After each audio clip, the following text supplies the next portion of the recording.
Hi all.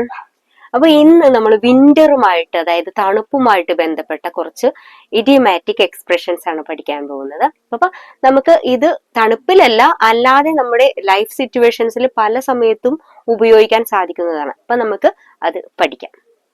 ഏറ്റവും ആദ്യത്തെ idiomatic expression ആണ് to put something on ice. To put something on ice. അതിന്റെ അർത്ഥം to postpone something for some time later. അതായത് എന്തെങ്കിലും ഒരു കാര്യം പിന്നത്തേക്ക് മാറ്റിവെക്കുന്നതിനെയാണ് നമ്മൾ to put something on ice എന്ന് പറയുന്നത്. അതായത് ഇപ്പൊ നമുക്ക് സാധാരണഗതിയിൽ ചിന്തിക്കാം, നമുക്കിപ്പോ എന്തെങ്കിലും ഒരു സാധനം വാങ്ങിച്ചിട്ട് നമ്മളത് ഫ്രിഡ്ജിലൊക്കെ എടുത്തു വെക്കുമല്ലോ. അപ്പൊ നമ്മൾ ആ സമയം ഉപയോഗിക്കുന്നില്ല, പിന്നീട് ഉപയോഗിക്കാൻ വേണ്ടി മാറ്റിവെക്കുക എന്നുള്ള അർത്ഥത്തിലാണ്. അപ്പൊ to put something on ice എങ്ങനെയാണ് സെന്റൻസുകളിൽ ഉപയോഗിക്കുന്നത് നമുക്ക് നോക്കാം. They had put this project on ice in the pandemic season. They had put this project on ice in the pandemic season. അതായത് കോവിഡ് എന്ന് പറയുന്ന മഹാമാരി വന്ന ആ ഒരു സമയത്ത്, കാലഘട്ടത്തിൽ, അതാണ് പാൻഡമിക് സീസൺ എന്ന് പറയുന്നത്. ആ സമയത്ത് പ്രോജക്റ്റ് അവര് മാറ്റിവെച്ചു, അന്നേരം ചെയ്യാതെ അത് മാറ്റിവെച്ചു. അതിന് പ്രതികൂല സാഹചര്യങ്ങളായിരുന്നത് കൊണ്ടാണ് അത് അവർ അങ്ങനെ മാറ്റിവെച്ചത്. അപ്പൊ അതാണ് ഇവിടെ ഉദ്ദേശിക്കുന്നത്. They had put this project on ice in the pandemic season. Let us put this topic on ice for the next meeting. Let us put this topic on ice for the next meeting. അതായത് നമുക്ക് ഈ ഒരു topic അടുത്ത ഒരു മീറ്റിംഗിലേക്ക് മാറ്റിവെക്കാം എന്നാണ് ഇതിനർത്ഥം. അടുത്ത ഒരു ഇഡിയമാറ്റിക് എക്സ്പ്രഷൻ ആണ് the snow ball effect. The snow ball effect നമുക്കറിയാം, ഈ മഞ്ഞിന്റെ സമയത്ത് സ്നോ ബോൾ എന്ന് പറഞ്ഞിട്ടുണ്ടെങ്കിൽ ഒരു ബോൾ, അതിന്റെ മുകളിൽ മഞ്ഞ് വന്ന് കൂടി അത് വലുതായിട്ട് മാറും. അതാണ് സ്നോ ബോൾ ഇഫക്റ്റ് എന്നതിലൂടെ ഉദ്ദേശിക്കുന്നത്. The process of continuous growth in size and importance. ഇപ്പൊ നമുക്ക് സൈസിന്റെ കാര്യത്തിലാണ് നമ്മൾ സ്നോ ബോൾ ഇഫക്റ്റിൽ കാണുന്നത് അല്ലെ, പക്ഷെ അത് ഇമ്പോർട്ടൻസിന്റെ കാര്യത്തിലാകും. ആദ്യം ഇമ്പോർട്ടൻസ് കുറഞ്ഞിരിക്കും, പിന്നീട് കുറെ നാളുകളെടുത്ത് ഇമ്പോർട്ടൻസ് കൂടി കൂടി വരുന്നതിനെയാണ് ഇവിടെ സ്നോ ബോൾ ഇഫക്റ്റ് എന്നതിലൂടെ ഉദ്ദേശിക്കുന്നത്. അപ്പൊ നമുക്ക് സെന്റൻസുകൾ നോക്കാം. The more you sing, the sweeter your voice will be. It is a snowball effect. The more you sing, the sweeter your voice will be. It's a snowball effect. അതായത് നിങ്ങൾ എത്രമാത്രം കൂടുതൽ പാടുന്നുവോ അതിനനുസരിച്ച് നിങ്ങളുടെ ശബ്ദം മധുരമാകും. ഇത് ഒരു സ്നോബോൾ ഇഫക്റ്റ് ആണ് അല്ലെ. ആദ്യം കുറച്ച് പാടാൻ തുടങ്ങുമ്പോഴേക്കും മധുരം കുറവായിരിക്കും, പിന്നീട് കൂടി കൂടി കൂടി കൂടുതൽ പാടുന്തോറും മധുരം കൂടി വരും ശബ്ദത്തിന്. അതാണ് ഇവിടെ സ്നോബോൾ ഇഫക്റ്റ് എന്ന് ഉദ്ദേശിക്കുന്നത്. The longer you speak English, the more fluent you will become. It is a snowball effect. The longer you speak English, the more fluent you will become. It is a snowball effect. നിങ്ങൾ എത്രമാത്രം കൂടുതൽ English സംസാരിക്കുന്നു അത്രമാത്രം നിങ്ങൾ ഇംഗ്ലീഷിൽ fluent ആയിട്ടും മാറും. ഇതൊരു സ്നോബോൾ ഇഫക്റ്റ് ആണ്. അടുത്ത ഒരു എക്സ്പ്രഷൻ ആണ് സ്കേറ്റിംഗ് ഓൺ തിൻ ഐസ്.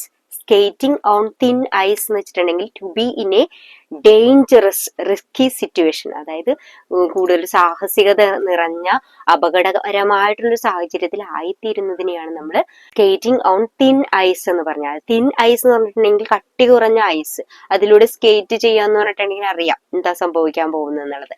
അതാണ് ഇവിടെ ഉദ്ദേശിച്ചിട്ടുള്ളത്. To be in a dangerous and risky situation, ഭയങ്കര റിസ്കി ആയിട്ടുള്ള ഒരു കാര്യമല്ലേ അത്.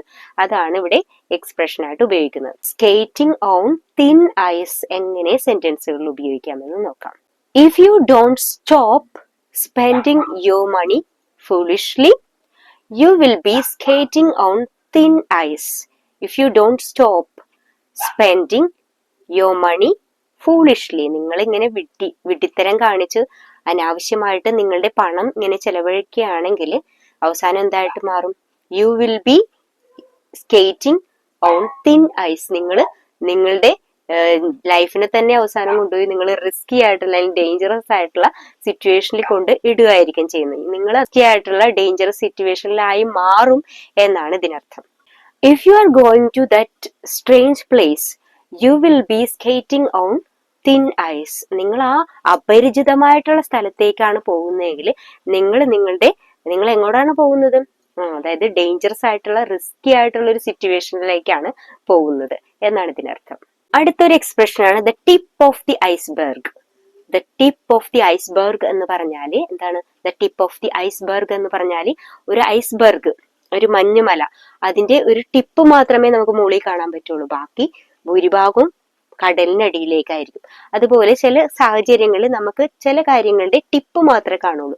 അപ്പൊ അത് കാണുക എന്നുള്ള അർത്ഥത്തിലാണ് നമ്മൾ ടിപ്പ് ഓഫ് ദി ഐസ്ബർഗ് ഉപയോഗിക്കുന്നത്. അപ്പൊ സെന്റൻസുകളിൽ എങ്ങനെ ഉപയോഗിക്കാമെന്ന് നമുക്ക് നോക്കാം. In this problem you can see only the tip of the iceberg.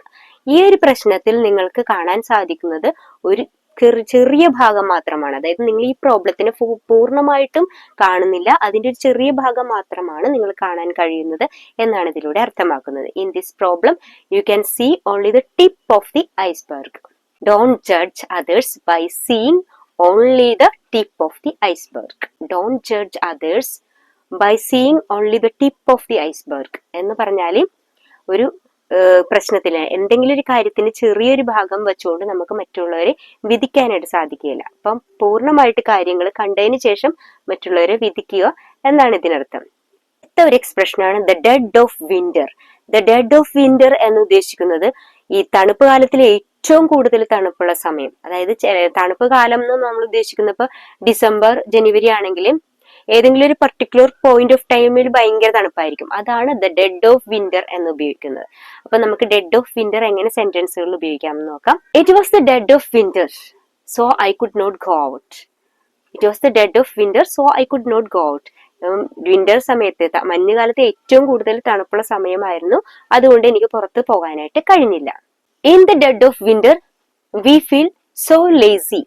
In the dead of winter we feel so lazy എന്ന് വെച്ചിട്ടുണ്ടെങ്കിൽ ഈ ഏറ്റവും കൂടുതൽ തണുപ്പുള്ള സമയത്ത് നമുക്ക് കുറച്ച് മടി തോന്നും അല്ലെ, നമുക്ക് ഒത്തിരി മടി തോന്നും. ഇതാണ് ഇവിടെ ഉദ്ദേശിച്ചത്.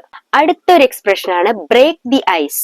Break the ice. Break the ice എന്ന് പറഞ്ഞാല് നമ്മളിപ്പോ ഒരാളെ കാണുമ്പോഴേക്കും ആദ്യമായിട്ട് കാണുന്ന ഒരാളാണ്, അപ്പൊ അയാളോട് നമ്മൾ കയറി സംസാരിക്കൂലേ, ആ ഒരു രണ്ടുപേരും ആദ്യമായിട്ട് കണ്ടുമുട്ടുന്നു, പക്ഷെ നമുക്ക് പരസ്പരം പരിചയമില്ല. അപ്പൊ നമ്മൾ ആ സംസാരിക്കാനായിട്ട് ആ ഒരു ഇനിഷ്യേറ്റീവ് എടുക്കുന്നതിനെയാണ് ബ്രേക്ക് ദി ഐസ് എന്ന് പറയുന്നത്.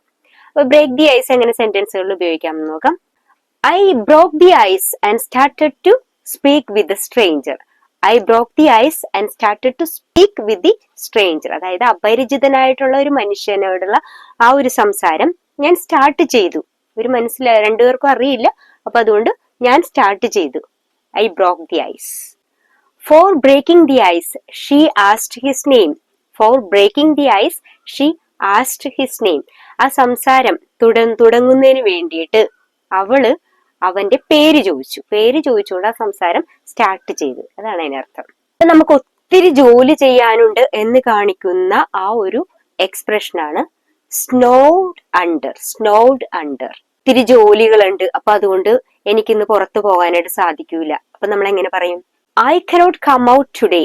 എനിക്കിന്ന് പുറത്ത് വരാനായിട്ട് സാധിക്കില്ല. I cannot come out today. I am snowed under with work. I cannot come out today. I am snowed under with work. എനിക്ക് പുറത്ത് വരാനായിട്ട് സാധിക്കില്ല, എനിക്ക് ഒത്തിരി ജോലി ചെയ്യാനുണ്ട്. അതാണ് ഇവിടെ സ്നോഡ് അണ്ടർ എന്നതിലൂടെ ഉദ്ദേശിക്കുന്നത്. Rama came to the party even if it was snowing under. Rama came to the party even if it was snowing under. രമയ്ക്ക് ഒത്തിരി വർക്ക് ചെയ്യാനുണ്ടായിരുന്നെങ്കിൽ പോലും അവൾ പാർട്ടിക്ക് വന്നു എന്നാണ് ഇതിലൂടെ ഉദ്ദേശിക്കുന്നത്. അടുത്ത ഒരു എക്സ്പ്രഷൻ ആണ് get cold feet. Get cold feet. Get cold feet എന്നതിലൂടെ ഉദ്ദേശിക്കുന്നത് നേരത്തെ എന്തെങ്കിലും കാര്യങ്ങൾ പ്ലാൻ ചെയ്ത് വച്ചിട്ടുണ്ടായിരുന്നു, പക്ഷെ കാര്യത്തോടെടുക്കുമ്പോഴേക്കും പേടിച്ചിട്ട് അത് ചെയ്യാനായിട്ട് ഒരു ചെറിയ മടി വരുന്നതിനെയാണ് ഗെറ്റ് കോൾഡ് ഫീറ്റ് എന്നതിലൂടെ ഉദ്ദേശിക്കുന്നത്. അപ്പൊ നമുക്ക് അതിന്റെ സെന്റൻസുകൾ നോക്കാം. Shyam got cold feet a week before the discussion. Shyam got cold feet a week before the discussion. Discussion, ആ ചർച്ച നടത്തുന്നതിന്റെ ഒരാഴ്ച മുമ്പേ അവന് പേടിച്ചിട്ട് ചെറിയ മടിയൊക്കെ വരാനായിട്ട് തുടങ്ങി. അതാണ് അതിനർത്ഥം. Don't get cold feet for we don't have much time to wait. Don't get cold feet for we don't have much time to wait. ഞങ്ങൾക്ക് കാത്തിരിക്കാൻ അധികം സമയമില്ല, അതുകൊണ്ട് ഇങ്ങനെ മടി പിടിച്ച് ചെയ്യാൻ ഉദ്ദേശിച്ച കാര്യത്തിൽ നിന്ന് മാറിപ്പോവല്ലേ എന്നാണ് ഇതിനർത്ഥം. അപ്പോൾ ഇന്ന് നമ്മൾ തണുപ്പുമായിട്ട് ബന്ധപ്പെട്ട് ഇഡിയമാറ്റിക് എക്സ്പ്രഷൻസ് പഠിച്ചു.